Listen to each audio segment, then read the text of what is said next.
Bloomberg Audio Studios. Podcasts, radio, news. This is Bloomberg Intelligence with Alex Steele and Paul Sweeney. The real outperformance has been the U.S. corporate high yield. Are the companies lean enough? Have they trimmed all the fat? The semiconductor business is a really cyclical business. Breaking market headlines and corporate news from across the globe. Do investors like the M&A that we've seen? These are two big-time blue-chip companies. The window between the peak and cut changing super fast. Bloomberg Intelligence with Alex Steele and Paul Sweeney on Bloomberg Radio.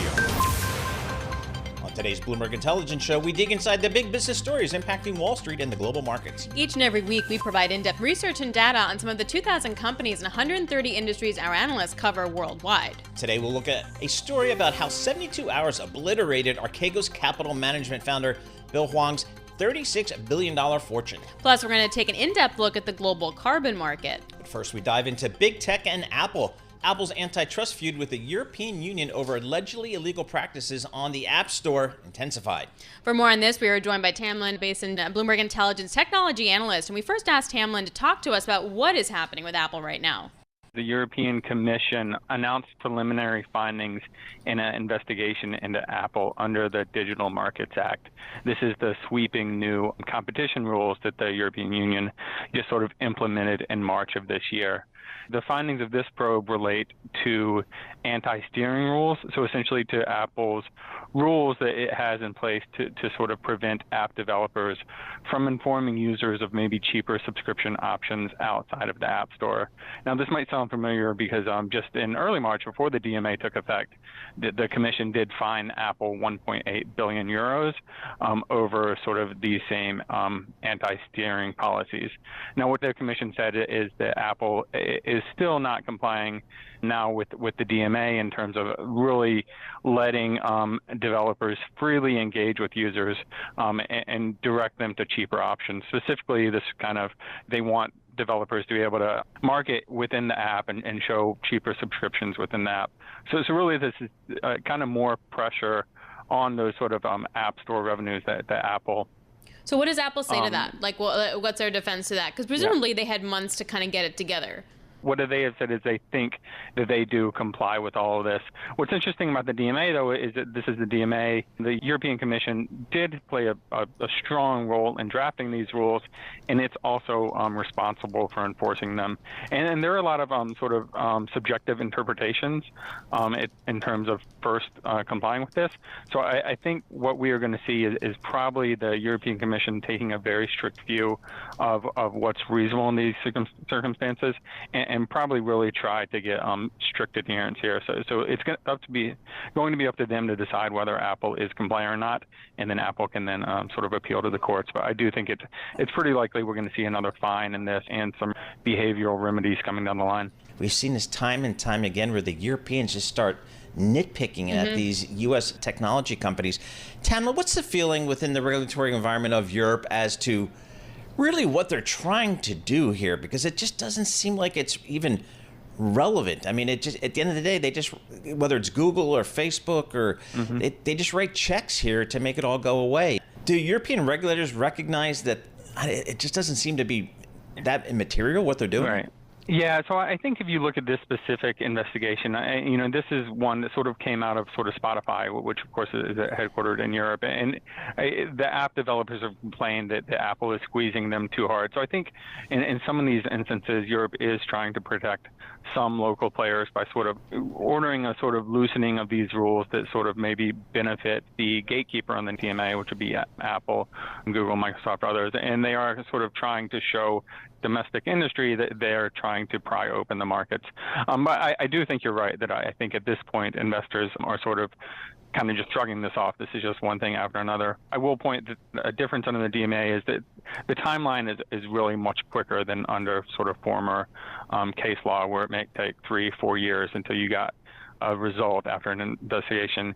Here, this finding came just 3 months after the inquiry opened, and we're going to have sort of a final remedial measure by early next year. So I do think the timeline is faster.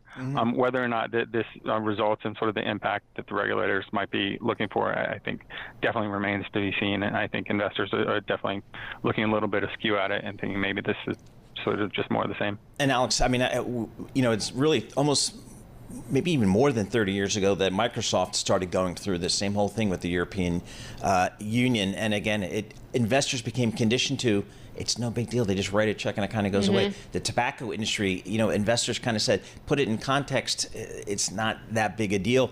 And you kind of wonder, given that the U.S. regulators have taken a very light touch to technology and then allowing these companies to get so big, it seems like the Europeans are trying to do what they can to kind of rein it in, but it seems almost too little too late. Right, and also you can make the argument too that Europe doesn't have a lot of technology companies. They have some, of course, like ASML, for example. Yeah, SAP.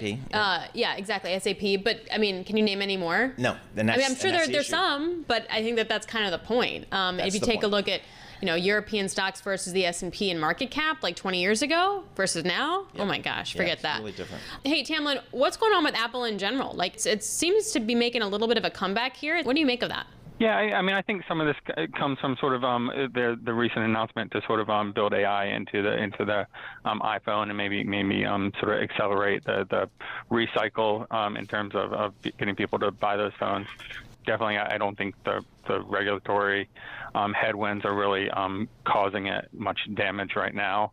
I will point out that although the U.S. is definitely, like Paul said, taking a light touch approach, the one area they are getting involved in is on sort of these App Store rules where Apple's obviously been in litigation with Epic for years and years and years. So I think on both sides of the Atlantic, there are some pressure on those services revenues that we might see shaking out over the next 9 to 18 months to see how that plays out. Our thanks to Tamlin Bason, Bloomberg Intelligence technology analyst. We move next to the electric vehicle industry. This week, we heard Beijing suggested Germany's luxury car manufacturers could benefit if Berlin convinces the European Union to drop tariffs on Chinese electric vehicle exports. Beijing currently imposes a 15% fee on passenger vehicles from the bloc. For more on this and the state of the EV industry, we were joined by Steve Mann, Bloomberg Intelligence Global Autos and Industrials Research Analyst. We first asked Steve for his take on this week's news. It's a big deal for the German, especially the luxury automakers like BMW, Mercedes, and Audi, which Volkswagen owns Audi. They have about 80% of the market, the luxury car market in China. So they sell a huge amount of cars in China. About a third to 40% of these companies' revenues actually generate in China. So they want to make good with the Chinese. As you know, Germany has been against the tariffs. So if the Germans are able to get something from China and help ease some of the tariffs, or if China can get the Germans to help them ease some of the tariffs in the EU, I think it'll benefit potentially companies like Stellantis as well, which also has a new joint venture. But here's with the a Chinese thing company. that I get confused is that China's making a pitch to individual countries versus the European Union trying to operate as one body in relation to tariffs. And I wonder how that's going to work itself out. Yeah, I think it's that divide and conquer strategy they're taking. So, I think the Germans probably has the most to lose out of the global automakers here. About 16% of their battery electric vehicles that are produced in China, it's actually shipped out globally. So China plays an important part for the BEV market as a low-cost producer. So, I don't think there's a lot of other automakers that are, that have that many BEVs produced in China and sold elsewhere around the world. And Steve, Canada now gets into the game. Canada announces plan to curb imports of Chinese-made EVs. First of all, just give us a sense of how good, how competitive are these Chinese EVs? Because if you tell me they're good vehicles, let's bring them into the market. I don't know. Yeah, I think if you talk to some of the automakers, they actually have the same thinking. Let's compete, right? I think competition will make the whole industry better. You saw that with Tesla being the fourth or third automaker in the U.S. and actually helped drive a lot of the BEV costs down. But it's not surprising that Canada is implementing tariffs. They are part of the U.S. Mexico-Canada Free Trade Agreement, and I think they have to close that door, that back door where the Chinese EVs can come in.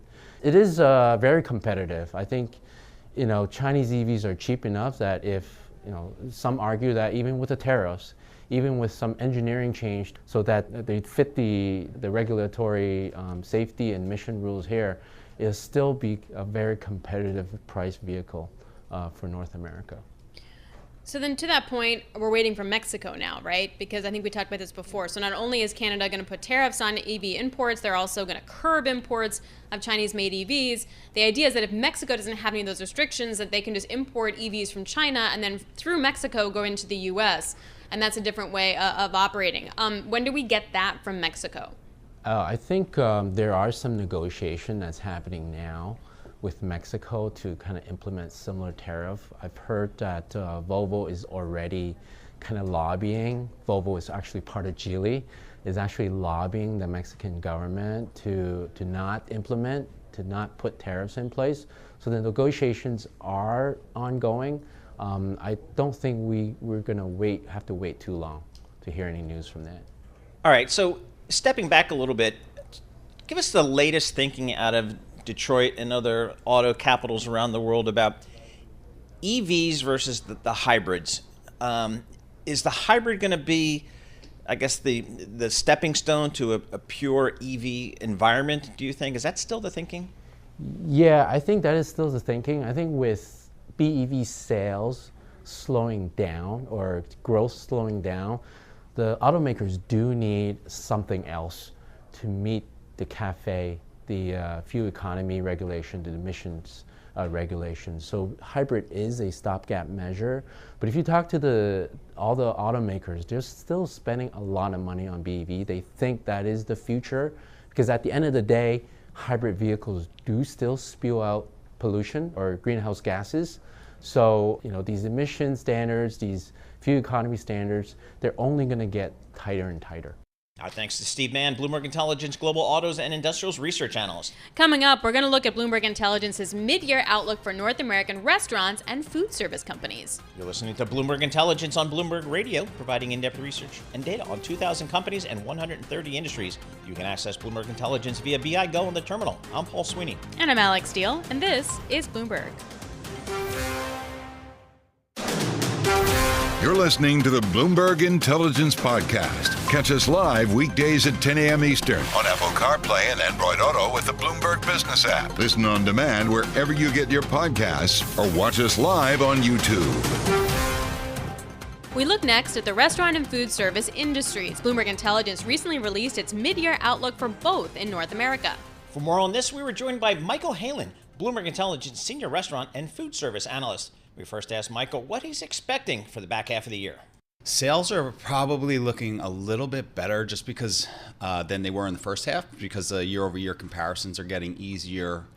Higher income consumers should have money to spend, right? We see stock markets at all-time highs. Bitcoin's having a rough day, but not far off the highs, and home prices have held in despite the higher rate. So those should kind of buoy restaurant sales. But on the other end of the K, the low-income consumers continue to struggle. Consumers under 75,000 were cited by Darden the other day on their earnings call as struggling, especially consumers that are earning less than 50,000. So we have kind of a push and a pull there. Margins are okay. We would like to see better sales, because that's really what drives most of the margin expansion in that business, right? There's a lot of operating leverage in the model. So maybe some modest margin expansion. And the stocks generally haven't done so well this year. What we wrote is that we think we're going to see a larger spread between the stock market, the market share winners and losers this year, which we've largely seen in the first half. You'd see stocks like Chipotle absolutely knock the cover off the ball again, and really appreciate where other chains like Bloomin' has kind of struggled in the first half, and you've seen that stock sell off pretty precipitously. Talk to us about California and their new minimum wage law. What's the impact been on the fast food business. Didn't we just have like a Restaurant business in general. famous Hollywood restaurant close because of that? Like a famous like Hollywood McDonald's or something? San Fran. Yeah, so it's not been good so far. April results were kind of in line with the U.S. in terms of same-store sales at quick service restaurants. But I think everybody went in April and then they got sticker shock and they did not return in May. Because the McDonald's of the world, the restaurants in general in California, are they raising prices to cover their higher labor costs? Yeah, high single digits is typical, that's a lot. which is a lot. And that's not even covering it because the traffic loss that we've seen here in May, it's not even going to cover it. So they may even have to raise prices again if they can. Quick service California same-store sales underperformed by almost 400 basis points in May versus the U.S. Yeah, so what we wrote is that we expect quick service to continue to outperform casual dining just because it's a cheaper check, even though it's gotten all the bad press about the $18 Big Mac meal, $22 smash burger meal. It's still, you can eat there a lot cheaper on the value menu and stuff like that. Also, chains are starting to discount more, Burger King and McDonald's, $5 meals, things of that nature. But California is definitely going to weigh on quick service growth throughout year end, for sure. So as the K-shaped recovery grows even wider, it feels like so do the valuations of those companies that service those two lines. Is that a fair statement? Yeah, if you're a chain that can attract high-income consumers, like Chipotle's done such a good job of doing, and McDonald's has done a good job of it as well since the start of the pandemic. Chipotle is your Wednesday day, Paul? It varies, but it's one day a week they get Chipotle. But here's a funny Chipotle story. They got slammed in social media for like underfilling their tacos and things like that. Now they've gone overboard. And they overfilled them. So the net result for me, instead of getting 3 hard tacos with chicken, and I'll give you the whole order later, I only get 2. Oh, there you go. So it's got to be hurting their sales. So that is an interesting tidbit. Thinking about doing some work into it, but we haven't done anything yet. There was definitely some heat and some shade thrown at Chipotle for a little while there. I'm going to say a year and a half ago, somebody came in here. This is kind of the beginning of this whole AI thing. And somebody came in to this studio and said, one of the biggest areas is going to be, like, for example, drive-through. Going through a drive-through at McDonald's, it's going to be all AI, blah, blah, blah, blah, blah. So my question to you is, are local, McDonald's or Burger Kings, do they have fewer employees because they're using technology or at all like that? Well, they have tried to cut labor hours in other ways. That's a goal using AI for sure. It's been harder though at the drive-through than anticipated. A lot of things, just like accents, something like that. Actually has caused some issues. They're also using AI with these cameras that are using AI to see if orders are being packaged correctly. Since takeout and delivery has become such a big part of these businesses. But one of the companies that was doing that got caught using people in India watching like screens, videos, supposedly quote unquote AI. So we're not quite there yet with the AI. Our thanks to Michael Halen, Bloomberg Intelligence Senior Restaurant and Food Service Analyst. Here at Bloomberg, we like to keep you up to date on all the fun, juicy Wall Street stories. And this week we focused on the Bloomberg Big Take story titled The Last 72 Hours of Archegos. For more, we were joined by one of the story's authors, Sridhar Natarajan, Bloomberg News senior finance reporter. We first asked Sri to walk us through what this story is about. This is a story that's fascinated Wall Street for much of the last 3 years, right? Bill Huang, out of nowhere, had built up such enormous wealth, had a family office, and yet his wealth had gone from $1 billion to $4 billion, from $4 billion to $36 billion in a span of 6 months. That all collapsed very publicly in March 2021, where in a matter of days he lost his entire fortune. Everyone on Wall Street has been trying to figure out what happened, how it happened, and a lot of the details have been dribbling out for the last few years. But over the last few weeks, in a courtroom in downtown Manhattan, Bill Huang is on trial. Prosecutors accuse him of manipulating markets, of defrauding lenders. But after having spent a lot of time in the courtroom, another key takeaway from it all has been that Wall Street doesn't look all that great. Here was someone whose personal wealth might have been $36 billion, but he had another $125 billion in borrowed money. He had a gross portfolio size of $160 billion, making concentrated bets on much of the same names. And all the banks were largely caught unawares. Yes, they got vague answers, evasive answers, but they also relied on pinky promises, effectively, to give him so much firepower for his bets. And in the end, the banks were burnt badly, lost over $10 billion. And one of those banks, the most badly hit Credit Suisse, doesn't even exist anymore. And you could argue Bill Hwang's firm played a key role in that.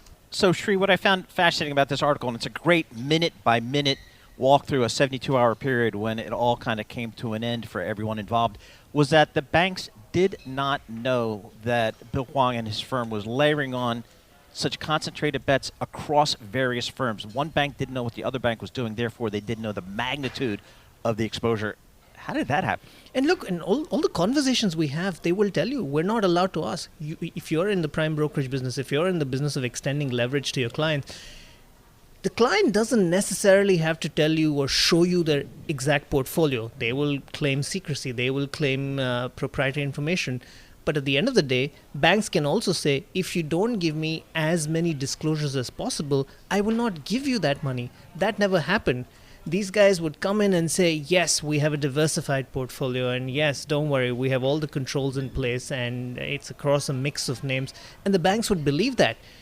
Yes, they expect honesty and truthful answers, and if they didn't get that, and you can see why the DOJ wants to go after Bill Hwang and Archegos, but just think about it for a moment. You walk into a bank today as a retail customer and want a $10,000 loan or a mortgage, or you are trying to get into a co-op. The hoops that one has to jump through, the signatures you have to get. I mean, to get into a co-op, you will need 3 witnesses, 3 friends, your high school teacher, your college professor, and so many other people. You're giving over your firstborn, man, if you're getting into a co-op. Pretty much. And in this case, here's someone who said, I would like $5 billion in capacity. Actually, can we increase it to $10 billion now because my portfolio size has increased? And all the banks are doing, you're sure, you're good for that, right? And we can trust you that you're investing well and you're doing this responsibly. Yep, great. No, they didn't even require written declarations about what the portfolio looks like. These were phone conversations, and that was convincing enough for them to extend this kind of money. And that's why for us, yes, the legal process will follow its own path, and the jury of 12 New Yorkers will decide whether Bill Hwang, his CFO, if they're guilty or not on the charges that have been brought against them. But it's not a great look for Wall Street. So in terms of Wall Street, could this happen again? Or do you think now things will be rethought? Those pinky swears will be by the wayside? By the way, I was told by one of the editors that pinky swears are the highest grade of promises out there. So if you can't rely on that, what do you rely on? I will make the point, though, that the lack of copycats before Archegos or even after Archegos isn't necessarily a reflection of a new regime of banking, of strengthened controls, of great oversight, as much as in the case of Archegos, there was one man who was willing to take a pliant system to the extremes. There was a lot of noise about bringing in rules. Family offices don't face the same kind of oversight as hedge funds, and there were talks about what can be changed, how the rules need to be modified. Some have been put in place, but for the most part, it's been a lot of talk, and these things take time. The worry still remains. And look, this happened recently, so the banks are perhaps shy of doing this with someone else, but it's not entirely clear to me how they avoid a repeat of this situation if someone else comes along and follows this. You may want to call it what might have looked like genius investing to start with, but really, at the end of it, reckless investing. If they follow the same pattern, can we be guaranteed that there won't be a repeat? I don't know. And Credit Suisse will tell you it doesn't even matter because they don't exist anymore to be able to tell you if there will be a repeat or not. That was the kind of consequence we saw from the collapse of this one firm. Do we have any sense how this trial is going to go, Sri? Well, it's fascinating. It's happening in the courtroom of a 90-year-old judge, right? And you have a jury, most of whom all of them had never heard of Bill Hwang or Archegos before, and that kind of means that they have been getting a finance 101 Finance 101 sounds challenging in itself, but then if the prosecutors and the defense lawyers have to spend much of their time trying to explain security-based swaps, margin, leverage, even discuss what meme stocks and what they're not, and have to define for some of these people what Goldman Sachs is, it'll be very interesting to see how it pans out, because when you're listening to some of the arguments in court, when you hear prosecutors talk about a lot of heavy investing towards close of market, they were lifting the firm limit to try and drive the price up, and yet on counter you kind of understand that is how business is done on Wall Street. I mean, some of this jargon sounds sinister, but isn't necessarily sinister. But how we see and perceive it doesn't matter. It's what's getting through to the jury. The prosecution rests its case today. Yep. The defense gets another couple of days. And after a break next week, we will come back with closing remarks, and then we will get the final verdict on this one. Our thanks to Sridhar Natarajan, Bloomberg News senior finance reporter. All right, coming up on the program, we're going to look at how the strong demand for cruises impacted Carnival's quarterly earnings. You're listening to Bloomberg Intelligence on Bloomberg Radio, providing in-depth research and data on 2,000 companies and 130 industries. You can access Bloomberg Intelligence via BI Go on the terminal. I'm Paul Sweeney. And I'm Alex Steele, and this is Bloomberg. You're listening to the Bloomberg Intelligence Podcast. Catch us live weekdays at 10 a.m. Eastern on Apple CarPlay and Android Auto with the Bloomberg Business app. You can also listen live on Amazon Alexa from our flagship New York station. Just say, Alexa, play Bloomberg 1130.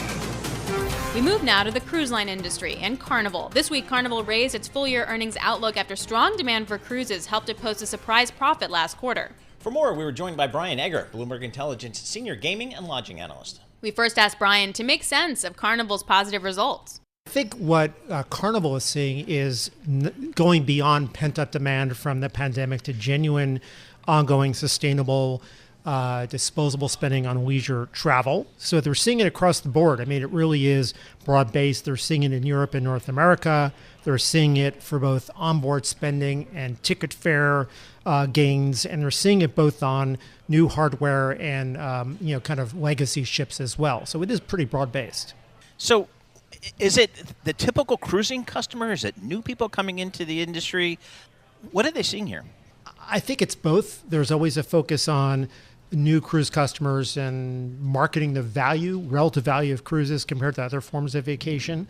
I think it's really both, and different brands attract different demographics and age groups. But to the extent that it's broad-based, and it seems to be happening not only in the first quarter but continuing to the second quarter, and as Alex mentioned, next year as well. I think we're seeing it across the board. If we go into a real slump, or if inflation stays sticky, does that affect this sustainable leisure demand that Carnival and you were talking about? It does. Certainly travel prices have increased, and we're seeing that just manifested in the fact that Carnival raised its net revenue yield growth outlook for 2024 from 9.5% to 10.25%. So they're partly benefiting from that price. But obviously, cost inflation does affect the disposition of consumers. But for now, at least, the demand on the consumer discretionary side certainly seems to be there. How about on the cost side? I'm thinking fuel. I'm thinking labor. What's going on the cost side for a lot of these cruise companies? Yeah, it's a factor. Certainly in terms of cost positioning, they've maintained, I guess I'd say, kind of a stable full-year unit cost growth outlook of about 4.5% or so, excluding the increases in fuel. There are some increases going on there, but they're also, to some degree, being offset where they can by operating efficiencies and where they can, refinancing of debt and interest. And they've also identified just operational cost savings throughout wherever possible. So it's a challenging cost environment generally for the economy, but they are, I think seeing pockets of opportunity to manage and mitigate that cost growth. Is there a distinction between Disney cruises and Norwegian cruise, like the ones that take you to Iceland and that Paul would go on versus the ones that I would have to go on with my kid? Are there a distinction, or is this a broad stroke for the cruise guys? I mean, there's certainly distinction across brands to give you some sense of it, domestically or in terms of U.S. brands, they saw yields up in the quarter 7%, European brands up 12%. So it's pretty broad-based with some differences and comparisons. I will say that the level of yield growth expectation, it's 10%-ish, as I mentioned, for Carnival. it's 9.5% for Royal, and it's a touch above 7% for Norwegian. And while there are differences across companies in terms of comparisons, I think you can say those are roughly in the same ballpark in terms of the inertia and momentum for bookings. Is this an industry, are they building new ships? There are new ships in order. The level of supply growth slows down a little bit going into next year. It's kind of like a mid-single digit long-term supply growth rate, which historically is actually a little bit more moderate than what we've seen over some past decades. So they are building new hardware, but they're also, this is kind of key for Carnival. They have been repositioning some ships and rebranding a lot of the former Costa and P&O Australia ships as Carnival brands. So in addition to some new shipbuilding, there's also some rebranding and brand positioning going on.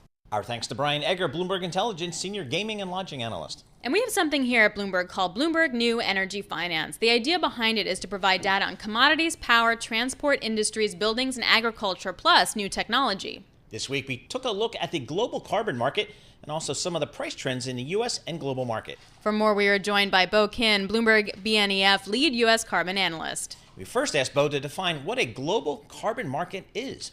Carbon market is a large market that is growing very quickly. What I look at particularly is compliance carbon market, where we set a cap on emissions and allow entities to trade under the cap. There are also another set of carbon market, which is more focused on voluntary obligations and voluntary commitments. But the growing part here is really the compliance carbon markets, where we have seen a huge increase in not only traded value, but also emissions covered.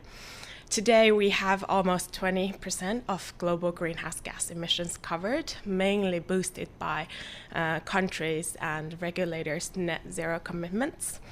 We have now almost 150 countries with net zero carbon target, and with 145 states and regions with a net zero carbon target as well. And with those, they have been looking for different ways to reduce emissions, and carbon markets, particularly compliance carbon markets, have become one of those tools to drive that emission reduction. So there isn't a federal carbon market for the entire U.S., it's state by state? Yes. So right now we don't have Who decided that? Which is so weird because we all breathe air and it's all the same air. That's also weird. All right, but can somebody just explain what a carbon market is?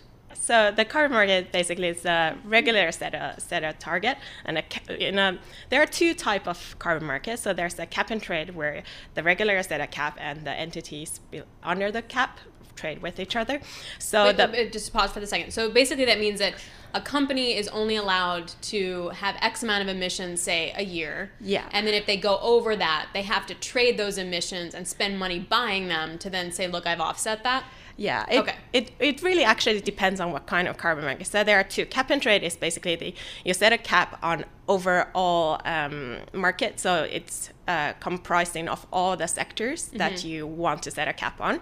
Then it doesn't really matter which company reduces. The advantage here is really that the one who has the cheapest abatement options, they reduce first. And those that are more hard to abate, they can basically chill and pay for the permits to pollute. Meanwhile, the cheaper sectors would abate for them. There are also other types of carbon markets. The other type would be a baseline and credit, where it's what you mentioned. You set a baseline, and then if you're above the baseline, you have to buy credit. If you're below, then you can sell into the market and make money exactly, on it. Exactly. I'm busy Google Maps Finland. Because, Bo, you grew up in Finland? Yes. I mean, I had to Google Map it because I kind of knew generally part of the world where it was. But go on, Alex, you continue because this is fascinating.